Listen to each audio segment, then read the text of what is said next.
Nah, Assalamualaikum warahmatullahi wabarakatuh. Perkenalkan, nama saya Sidik Syarif dari kelas 2D Prodi Penyuluhan Peternakan dan Kesejahteraan Hewan. Nah, baik, pada video kali ini saya akan melakukan praktikum kegiatan diagnosis penyakit pada ternak unggas, tepatnya di Kelurahan Parambanua, Kecamatan Palangga, Kabupaten Goa. Umur ayam yang kakak pelihara sendiri di sini. Umur ayam yang sekarang ini jalan 70 minggu. Nah, yang selanjutnya Kak, di sini jumlah populasi ayam petelur tak ada berapa Pak? Kalau populasi awal itu 500 ekor. Wah, lumayan banyak ya Kak. Selanjutnya tipe atau strain ayam petelurnya itu bagaimana Lovan. Kak? Tipe Lovan, ayam ras. Ya, oke.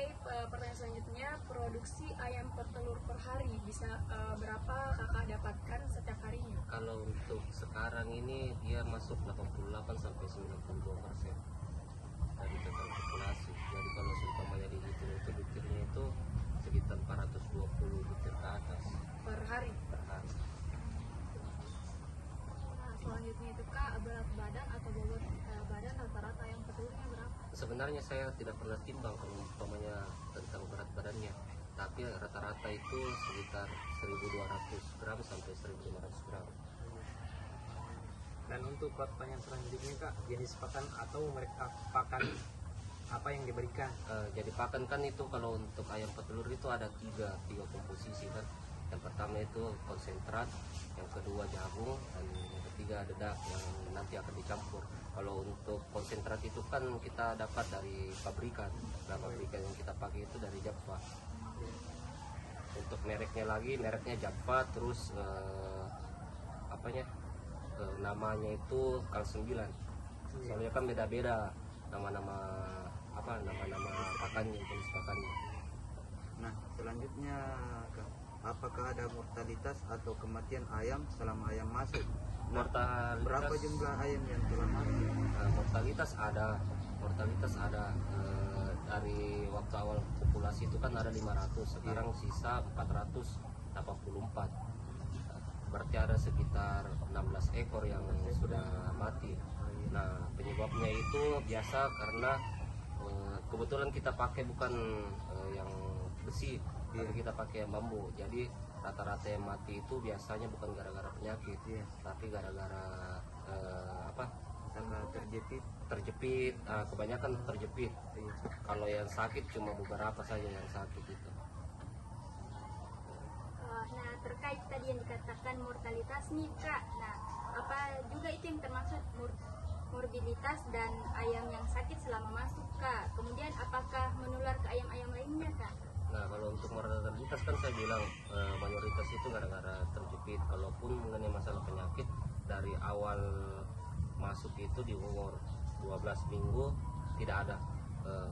Kematian itu terjadi kan di umur 13 minggu kita ambil ini ayam toh.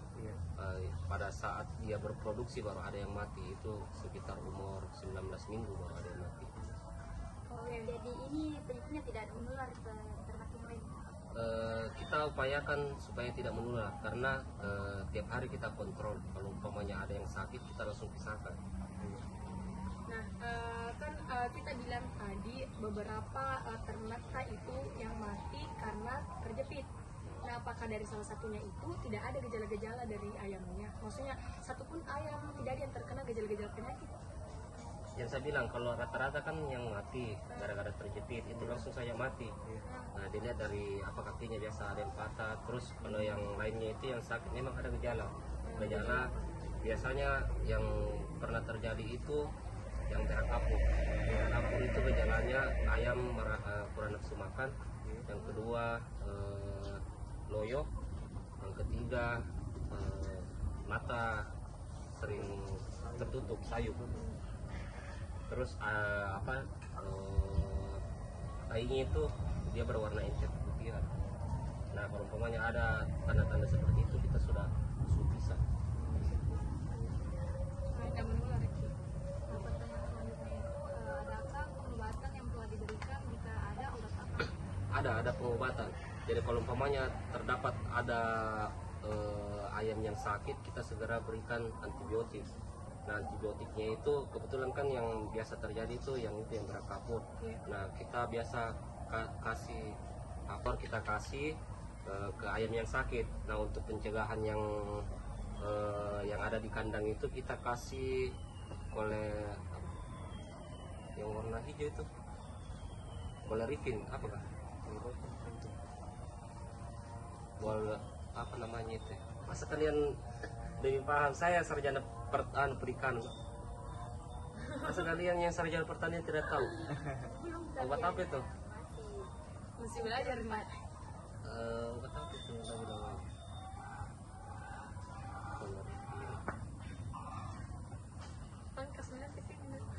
Oh, koleridin. Nah, kita kasih koleridin 3 hari, terus dikasih lagi satu lagi obat. Saya tidak tahu juga namanya lagi yang satu. Jadi yang diberikan obat itu kloridin ya, nama obatnya kloridin. Antibiotik tempatnya. Nah, selanjutnya dari beberapa penyakit yang kakak jelaskan tadi, apakah dari dinas setempat mengambil sebuah sampel dari Belum ada. belum ada? Sampai saat ini untuk peternakan petelur saya tidak tahu di peternak yang lain. Tapi untuk sampai saat ini belum ada dari dinas peternakan setempat yang datang untuk berkunjung di lihat situasinya. peternakan, Kak? Jadi peternakan ini dibuat secara mandiri tanpa adanya bantuan oleh pemerintah maupun Pemda. Nah, selanjutnya Kak, apakah ada kelainan pada telur? Ada beda-beda. Biasanya dari yang saya bilang sekitar 88 sampai 92% itu Iya. ada juga yang pecah. Iya. Pecahnya itu biasanya karena telurnya, cangkang telurnya itu tipis. Nah, biasanya itu gara-gara ayam kagetan. Biasa juga kurang protein, makanya terjadi seperti itu. Ada juga yang kecil-kecil seperti itu. Makanya saya kaget tadi ada adek yang masuk ke dalam. Sebenarnya tidak boleh itu, apalagi pakai wangian atau apa, tidak boleh masuk ke dalam. Nah, saya kaget juga kenapa bisa langsung tiba-tiba masuk, padahal anak-anak peternakan semua harusnya tahu tentang sanitasi. Iya. Sanitasi kandang, walaupun memang kotor kelihatan, tapi kan beda dia. Belum tentu sampai tahu bawa penyakit ke dalam, langsung tiba-tiba masuk. Terus Baik, pertanyaan selanjutnya itu Kak, jenis vaksinasi yang telah diberikan pada ayam petelur di dalam dan bagaimana metode pemberiannya Pak? Nah. Apakah injeksi atau pemberian dari oral? apa itu orang? Oral dari mulut. Iya. Jadi untuk pemberian vaksin itu setelah ayam berproduksi itu kita berikan vaksin 9 minggu sekali. Nah, biasanya itu kita ganti-ganti. Kalau untuk yang pada saat produksi itu kita ganti biasanya